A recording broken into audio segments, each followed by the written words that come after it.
The Last of Us é com certeza um dos jogos mais incríveis já feito. E não é à toa, seu enredo, personagens e direção e etc. são incrivelmente bem feitos. Desde sempre, The Last of Us é cogitado como uma história que facilmente poderia se tornar um filme ou até mesmo uma série. E graças à HBO, nossas preces finalmente foram atendidas.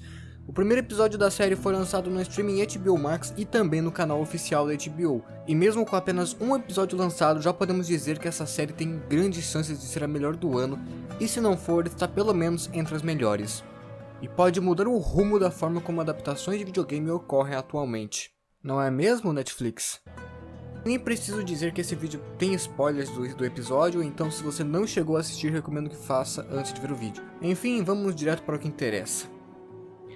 Quando anunciaram o Pedro Pascal como Joel, eu realmente achei que seria algo estranho de se ver. Não acreditava que ele pudesse passar a vibe de Joel tão bem, mas esse episódio com certeza mudou minha opinião. Pascal foi simplesmente incrível como Joel e rapidamente consegui vincular ele ao personagem. Eu assisti o episódio 3 vezes, 2 dublado e uma em inglês, e posso dizer que está maravilhoso nas duas formas. Um dos meus medos era em relação à dublagem da série, visto que as vozes no jogo são simplesmente icônicas e inesquecíveis e certamente não são vozes que seriam facilmente substituídas, mas para a felicidade de todos, o elenco de dublagem original do jogo está de volta, dando vida aos personagens na série, tendo tido troca apenas para alguns personagens, como a Marlene, Sarah e alguns outros. E mencionando aqui, uma que nem mesmo poderia ser cogitada a voltar, infelizmente é o Júlio Chaves, dublador do Bill. Esse foi um dublador que acabou falecendo em 2021. Terminou? Se eu terminei?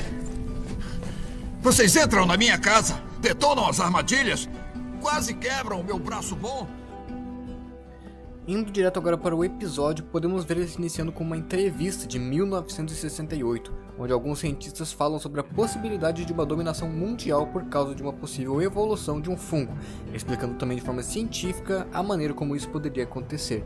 Logo após a entrevista terminar, sobe a incrível abertura da série, tendo o maravilhoso tema clássico do jogo feito por Gustavo Santaolalla. Nessa abertura podemos ver uma representação do fungo tomando conta do cérebro.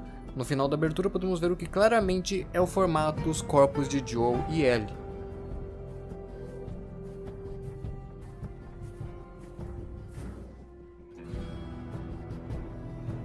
Logo após podemos ver a Sarah, a qual mostrou realmente uma atuação de alto nível que inclusive achei melhor que a Sarah do jogo. Aliás, durante a cena da Sarah na escola, podemos ver uns primeiros sinais apresentados pela série sobre a contaminação do fungo, onde podemos ver a menina balançando repetidamente o braço sobre a mesa. E mais à frente também, quando estava pegando o filme para assistir com Joel, onde vemos a senhora atrás com evidências claras do fungo.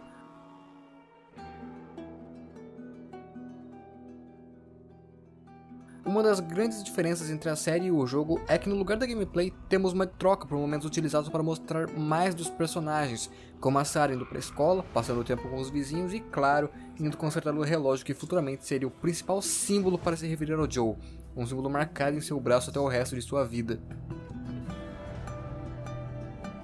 A série desde o início coloca aviões militares e viaturas atravessando pela cidade, mostrando desde o início que há algo de errado ali. Uma coisa que eu gostei muito em relação à série é o fato de estar se mostrando super fiel aos acontecimentos no jogo, com as adaptações e adições de acontecimentos que acabam melhorando ainda mais a série, como por exemplo, o momento em que a Sarah entrega o relógio a Joel. Eu consertei pra você.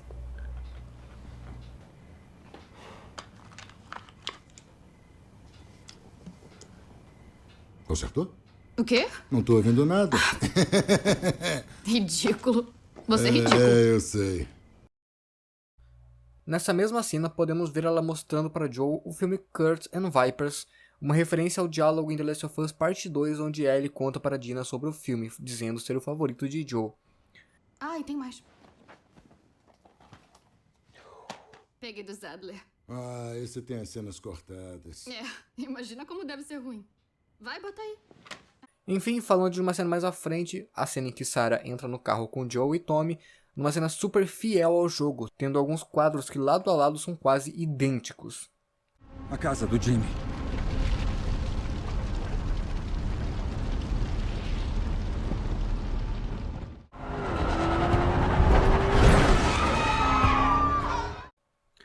Uma das atrações notáveis nessa cena é o fato de que no lugar deles colidirem com outro carro, um avião cai logo atrás de onde eles estão, onde um pneu é arremessado a uma velocidade alta em direção a eles. Aí, Joe e Tommy vão por caminhos separados após a passagem ser bloqueada para Tommy. Joe avista um corredor que realmente dá jus ao nome, porque o bicho corre de um jeito que eu não vi nem no jogo. A tensão nessa cena é muito alta, e a cena a seguir sendo definitivamente a mais arrepiante do episódio.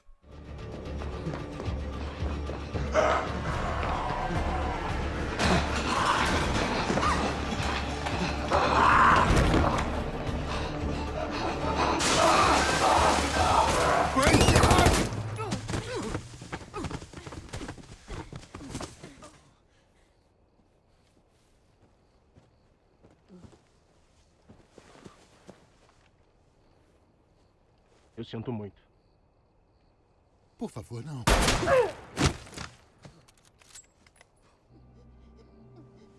Não, não. Não. Shhh. Calma. Tá tudo bem. Tá tudo bem. Tira a mão, amor. Tira a mão.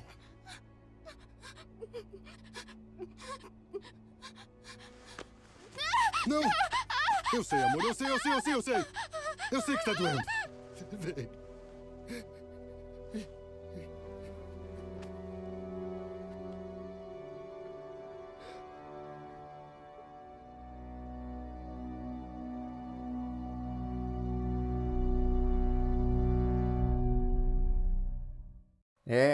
Essa cena definitivamente não é pra qualquer um. Essa cena é simplesmente um choque e está incrível assim como no jogo. E é nesta cena em que ambos são atingidos e que o relógio de Joel é quebrado, marcando durante o resto da vida de Joel a lembrança de que aquele horário foi a morte da pessoa mais importante para ele. Literalmente logo após essa cena é mostrado um garoto chegando até as bases de contenção da Fedra, onde ele é examinado e também morto por estar infectado, o que mostra de cara este mundo sombrio que é The Last of Us. Esse mesmo garoto, que uma mulher recusa em jogar ao fogo, mas Joel, sem sentir remorso algum, não se abala em fazer seu trabalho. Em The Last of Us, uma das frases mais icônicas é certamente a frase "quando estiver perdido na escuridão, procure a luz", dizendo para que mesmo nas situações mais obscuras, não perder a fé de que no fim tudo ficará bem. No caso deste universo, nem sempre. Ellie, finalmente sendo apresentada e interpretada por Bella Ramsey, entrega uma atuação digna da Ellie, o que é importante, se tratando da personagem que protagoniza a série junto com Joel. No jogo, o motivo do Joel aceitar levar a série até o outro lado do país é apenas recuperar suas armas, munições e recompensas a mais, porém na série isso se junta ao objetivo de encontrar Tommy, trazendo uma nova camada de motivos para os quais o Joel aceitaria fazer esse trabalho. No fim do episódio, temos a cena em que descobrimos a imunidade da Ellie, onde vemos uma forte cena do Joel espancando o soldado após se lembrar do momento em que o mesmo ocorreu 20 anos atrás com sua própria filha, mas desta vez sem falhar. Durante o episódio, temos a apresentação da rádio usada por Joel para se comunicar de forma discreta com o Bill, sendo significados como música dos anos 70 para Nada Está Acontecendo, anos 80 para Mercadoria Nova e anos 90 para Problema. E olha só de que época é a música que começa a tocar na rádio no fim do episódio. É anos 80. A música que toca é Never Let Me Down Again, de Depeche Mode. Ou seja, Bill e Frank estão em perigo.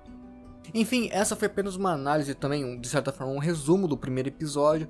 Eu espero que vocês tenham gostado e, bom, podem comentar aí embaixo caso tenham teoria do que vai acontecer no segundo episódio. E assim que lançar eu vou estar aqui com a análise do segundo episódio. Enfim, até lá!